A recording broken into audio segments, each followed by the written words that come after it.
Juan Ferrara.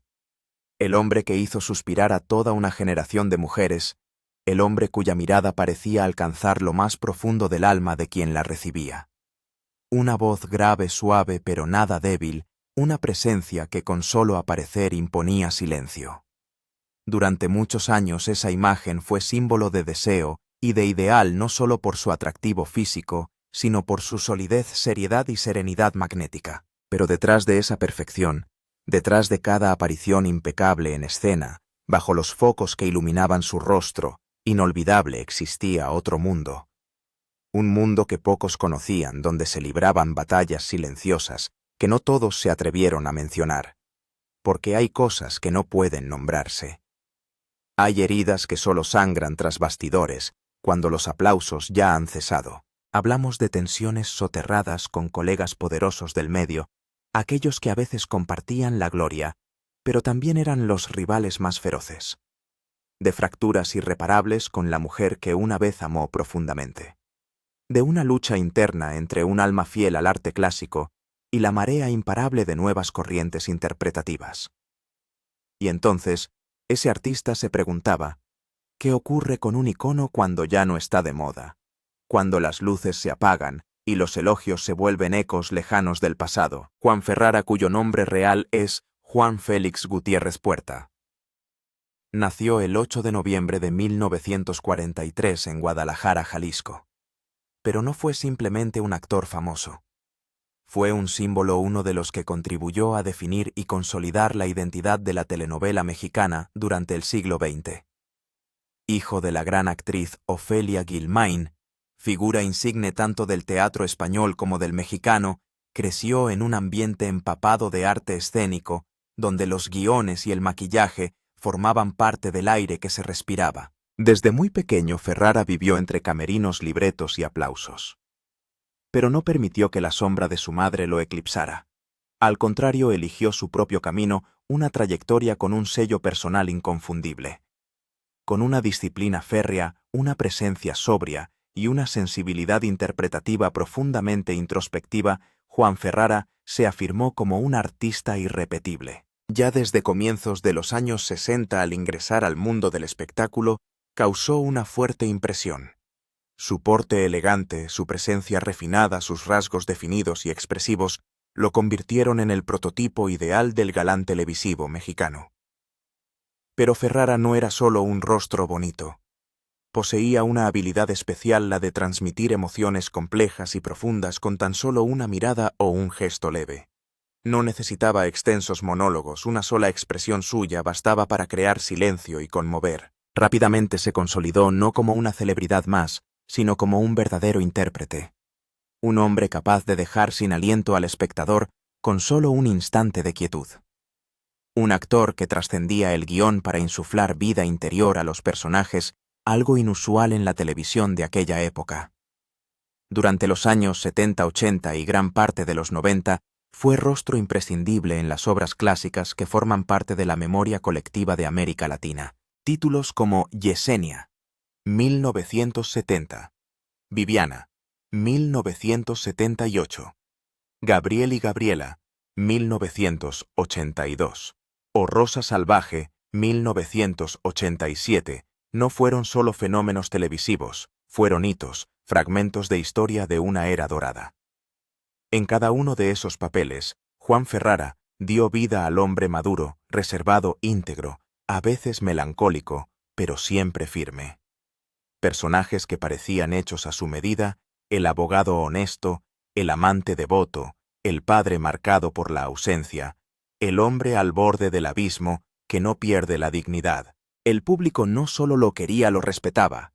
No necesitaba artificios para retener la atención.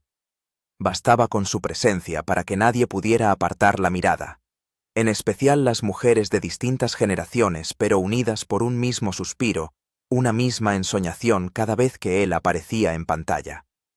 En México era sinónimo de elegancia y ética profesional.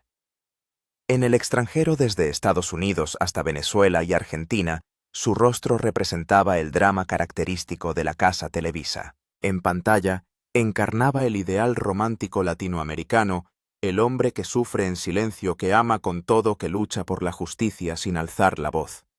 Una figura al mismo tiempo noble y cercana, suave pero poderosa. Su talento no se limitó a la televisión. Ferrara también incursionó en el cine con películas como La montaña del amor o Misterio, donde interpretó papeles oscuros y exigentes, de una profundidad emocional notable. Aún así, su corazón artístico siempre volvió al melodrama, donde la emoción y la condición humana eran el centro de toda historia. A lo largo de su carrera, recibió numerosos premios prestigiosos, entre ellos el TV y Novelas y el Ariel, tanto por papeles protagónicos como secundarios. No solo por su técnica actoral, sino por su capacidad de dar vida a sus personajes en cada plano, cada diálogo, cada pausa. Su vida privada, al igual que los personajes que interpretaba, siempre se mantuvo con discreción. Estuvo casado con la actriz Elena Rojo, compañera de escena y de vida con quien compartió tanto el brillo del escenario como las pruebas del oficio artístico. Aunque su matrimonio acabó en divorcio, nunca permitió que su intimidad se convirtiera en espectáculo. Sin escándalos, sin polémicas. Juan Ferrara prefirió el silencio como escudo para lo más íntimo. Fue un padre devoto, en especial con su hijo, el también actor Juan Carlos Bonet. Le educó no con frases rimbombantes, sino con valores, seriedad, entrega y rectitud. Principios que pueden parecer pasados de moda, pero que son lo más firme en un mundo del entretenimiento en constante cambio. Para el público, Juan Ferrara parecía tenerlo todo: talento consolidado, carrera impecable, un origen ilustre y una imagen intachable. Pero pocos veían más allá de esa superficie perfecta. Que detrás de esa mirada serena había grietas profundas, desde relaciones profesionales rotas hasta el desencanto ante una industria que cambiaba demasiado rápido, demasiado superficial, demasiado ruidosa. Juan Ferrara era un artista de la profundidad. Y precisamente por eso también fue alguien que tuvo que soportar las contradicciones de un mundo cada vez menos paciente con la sutileza. A pesar de todo lo que había defendido durante décadas, la industria del entretenimiento, por muy deslumbrante que parezca, nunca fue un lugar fácil. Detrás de los focos, siempre hubo choques, distancias irreconciliables, y a veces el silencio es también una forma de decirlo todo. Aunque Juan Ferrara nunca se vio envuelto en ningún escándalo mediático en el sentido convencional, la verdad era mucho más compleja. Bajo la imagen de artista ejemplar, detrás de la fachada profesional aparentemente inquebrantable, existían fisuras silenciosas, disputas laborales, diferencias ideológicas y heridas personales que marcaron profundamente su vida y afectaron a aquellos que una vez le fueron cercanos. Una de las historias más comentadas en los pasillos de Televisa fue el conflicto entre él y la célebre actriz Victoria Rufo, un nombre indispensable en la historia de la televisión mexicana. A finales de los años 80, cuando ambos coincidieron en un proyecto de gran envergadura, parecía que se trataba de una combinación perfecta entre dos figuras legendarias. Pero la realidad tomó otro rumbo. Ferrara, fiel a su estilo perfeccionista y riguroso, no solo actuaba, sino que se involucraba en cada aspecto del guión. Proponía ajustes en las escenas, exigía una precisión absoluta en el ritmo y en los puntos de clímax dramático.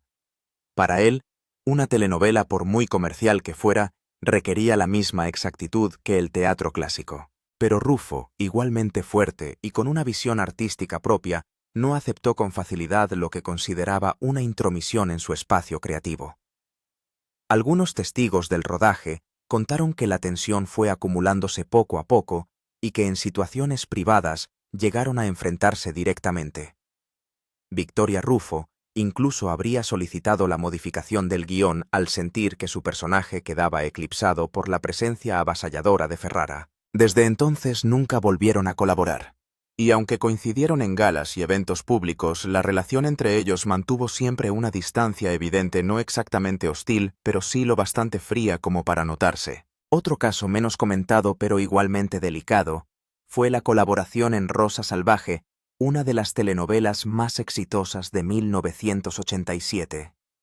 Ferrara compartía protagonismo con Verónica Castro, la diva radiante de toda una era. En pantalla todo parecía perfecto: miradas tiernas, escenas cargadas de emoción, una química que parecía natural. Pero tras bastidores, no era así de sencillo. Verónica Castro, con su fama indiscutible, y el respaldo firme del equipo de producción, ocupaba el eje central del relato, no solo narrativamente, sino en la planificación de cada escena.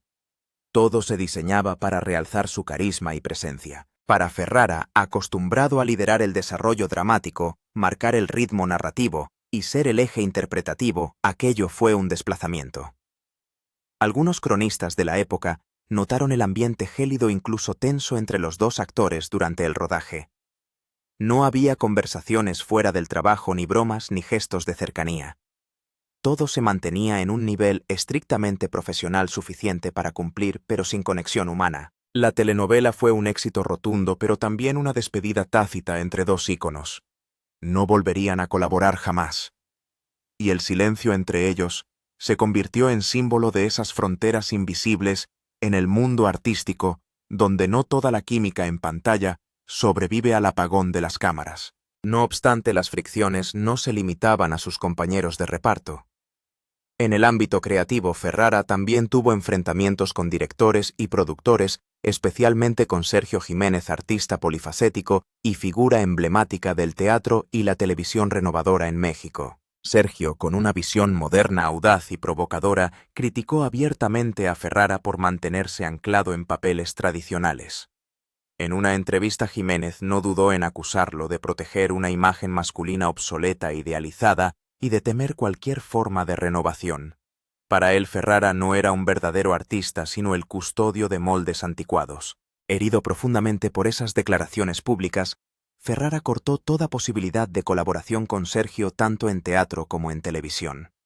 Ese conflicto, aunque no escandaloso, perduró durante años, simbolizando dos mundos irreconciliables: de un lado la escuela clásica estructurada rigurosa, del otro, la ruptura, lo experimental, el presente inquieto. Dos hombres, dos artistas, dos formas de entender el arte coexistiendo en la historia de la televisión mexicana, pero sin jamás caminar juntos.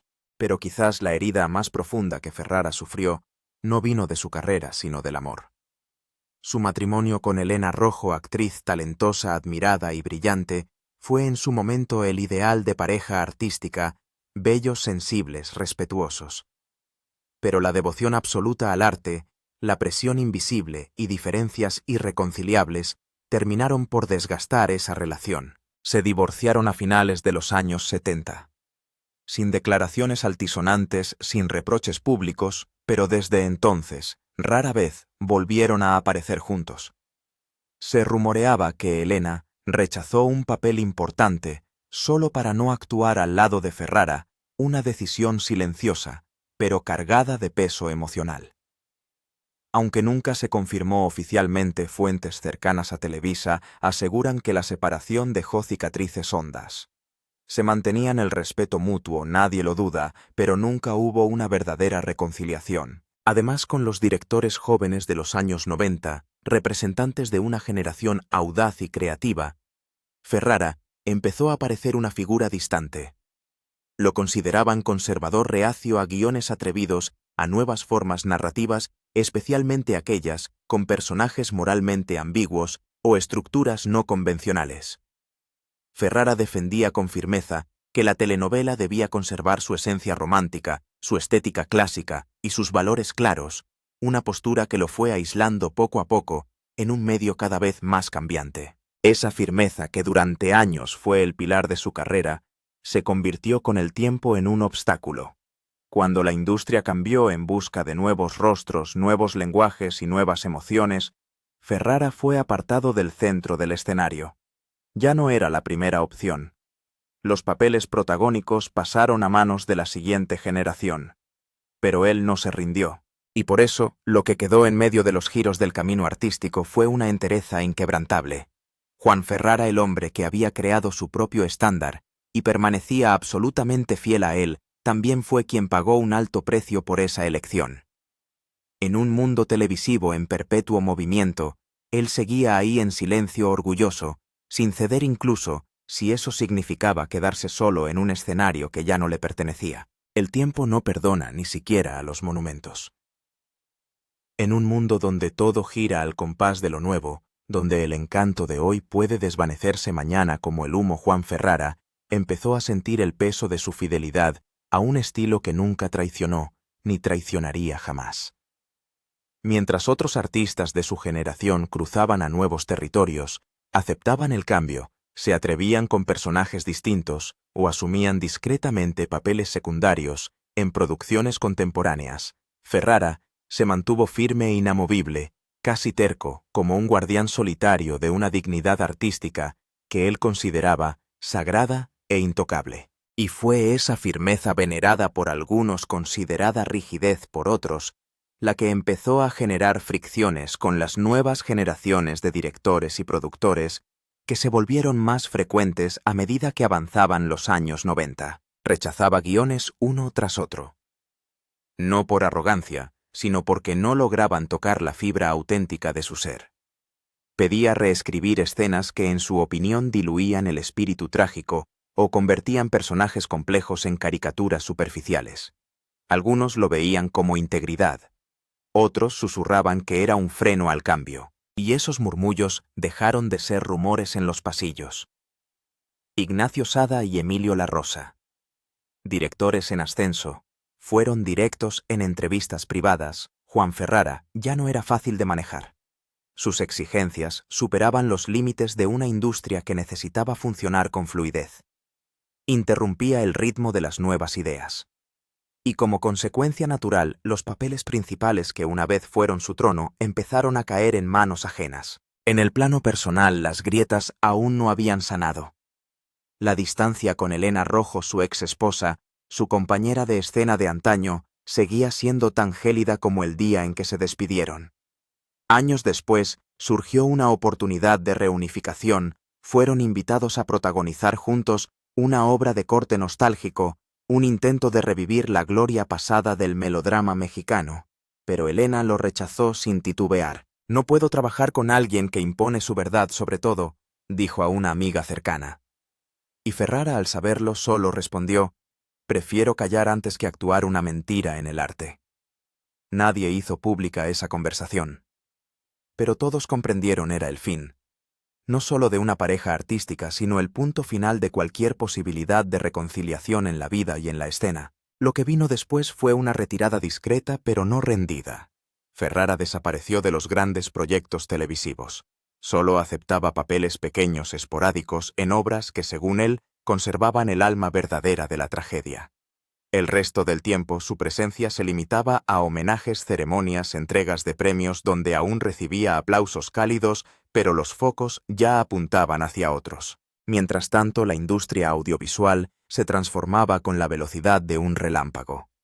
Los rostros jóvenes ocupaban el espacio que alguna vez fue suyo, y él sin decirlo sentía su ausencia como un vacío punzante, como un hueco sin nombre pero siempre presente. En una entrevista del año 2003, al hablar sobre su papel en La hija del jardinero Ferrara, con voz serena, pero teñida de melancolía, dijo: «El público ha cambiado, los tiempos han cambiado, pero la esencia del drama sigue intacta, solo que ya casi nadie se atreve a buscarla». Esa frase breve, sin justificaciones, parecía encerrar toda la coherencia silenciosa de su vida artística.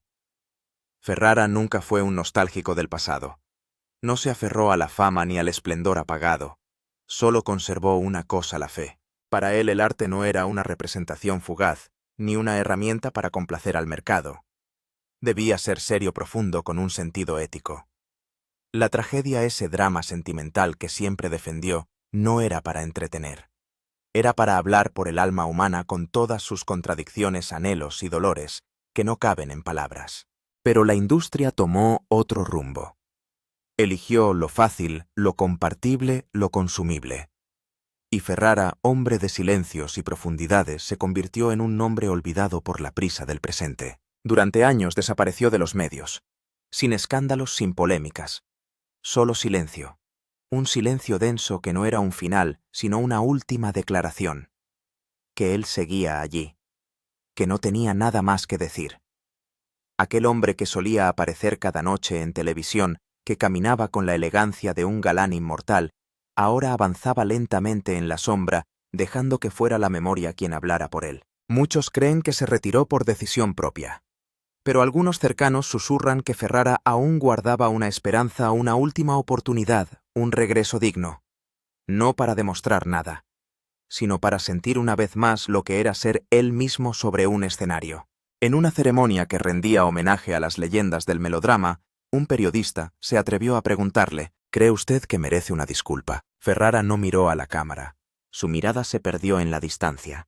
Y entonces dijo: no, esperé muchos años. Pero ahora entiendo, no todos buscan lo mismo.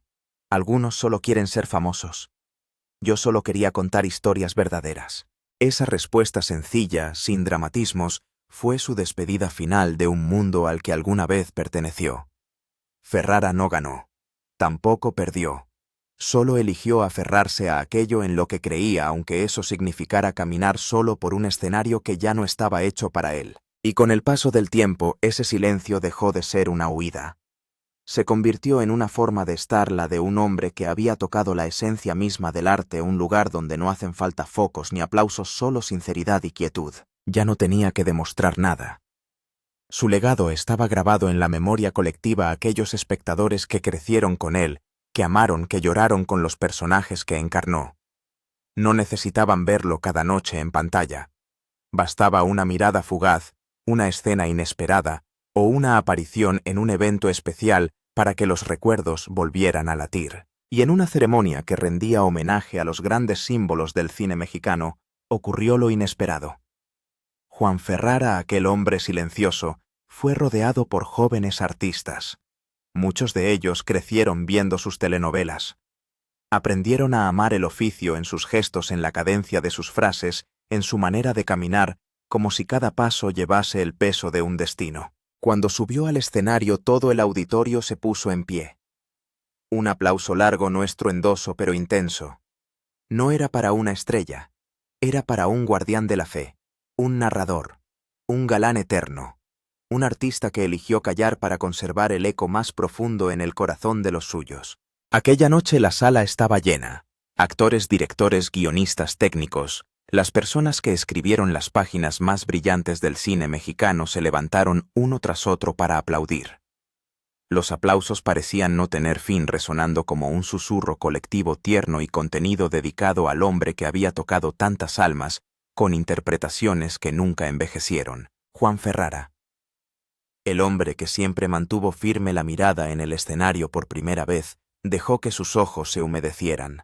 No fue por arrepentimiento ni tristeza, sino porque comprendió al fin que le habían escuchado. Con voz pausada, ligeramente temblorosa, pronunció despacio, como si cada palabra pesara: al final, cuando el ruido se apaga, lo que queda es la historia que contaste y el respeto con el que viviste para ella. No fue un homenaje cualquiera. No hubo escenario grandilocuente ni discursos vacíos. Aquella noche fue una reconciliación silenciosa, un apretón de manos invisible entre el artista solitario y la industria que alguna vez le dio la espalda. No hubo disculpas. No hicieron falta. Solo una atmósfera cargada de emociones contenidas que por fin encontraron la salida. Algunos de los que lo criticaron estaban allí. Otros, como Elena Rojo o Victoria Rufo, no. Pero eso ya no importaba, porque en la primera fila, donde la luz del escenario caía suavemente, estaba la presencia más silenciosa y significativa: Juan Carlos Bonet, su hijo, sentado allí. Sin decir palabra, pero en su silencio, se percibía un abrazo invisible que cerraba años de espera, distancia y esperanza. Un instante con sabor a redención. Tras la ceremonia, en breves declaraciones, Bonet compartió que su padre nunca guardó rencor.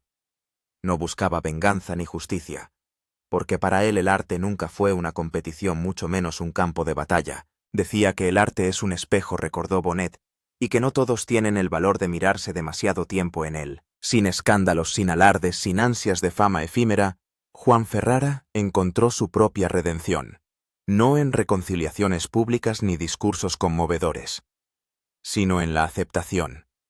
Aceptar que caminó otro sendero solitario, silencioso, pero sin traicionarse jamás. Y entonces, en ese último silencio, entre homenajes, memorias y miradas agradecidas de quienes compartieron con él tantas historias, emergió el retrato de un hombre, uno que se atrevió a vivir plenamente según su fe, incluso cuando ya no quedaba nadie a su lado. Querido espectador, ¿nos hemos preguntado alguna vez qué exige realmente la autenticidad en el arte? ¿Cuántas veces la fidelidad a una verdad interior nos aleja de los aplausos fáciles, de las tentaciones inmediatas, de los consensos convenientes? Juan Ferrara no eligió el camino del ruido, no buscó la simpatía de las masas, no aceptó mentiras para conservar el escenario, tampoco cambió su verdad por un papel principal. Y el precio que pagó fue el aislamiento, los malentendidos, las distancias sin nombre. Pero ¿acaso mantener la coherencia en un mundo que cambia cada minuto puede considerarse un error? Hoy, al repasar su historia, esa pregunta se vuelve urgente. ¿Qué vale más en la vida de un artista? ¿Una racha de éxitos o la paz de ver en el espejo a quien realmente eres? ¿El clamor del público o el susurro de la conciencia en la intimidad de la noche? Juan Ferrara nunca necesitó escándalos para que recordaran su nombre. Tampoco batallas públicas para afirmar su existencia. Caminó en silencio resguardando la honestidad de cada personaje, la verdad de cada frase, la entrega en cada pisada escénica. Y fue eso lo que parecía discreto y leve, lo que se convirtió en su herencia. Detrás del telón, mientras muchos corrían hacia el brillo de la atención, él permanecía allí, callado, sin exhibirse, pero firme como un recordatorio amable de que aún hay quienes prefieren ser fieles a sí mismos. Incluso si eso significa quedarse solo en el escenario, siempre habrá un espectador que en silencio dejará caer una lágrima.